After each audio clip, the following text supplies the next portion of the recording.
Samantala, kasado na bukas ang impeachment vigil para ipanawagan na i-fast track na ang higit 2 buwan ng nakabinbin na impeachment complaints laban kay Vice President Sara Duterte, lalo't nalalapit na ang session break ng Kamara. Ang buong detalye alamin sa report ni Milky Rigunan.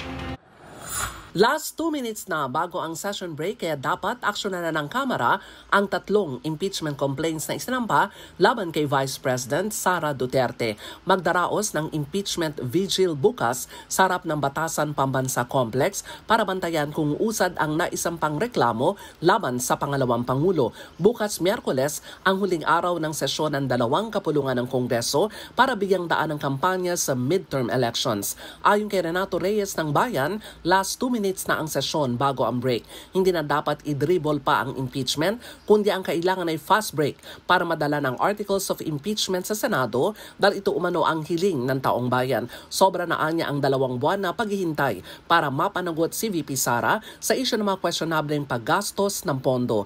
Kahapon tiniyak naman ni House Secretary General Reginald Velasco na maaksyonan daw sa loob ng linggong ito o bago mag-adjourn ng Kongreso ang nakabinbin na impeachment complaints laban kay VP Sara.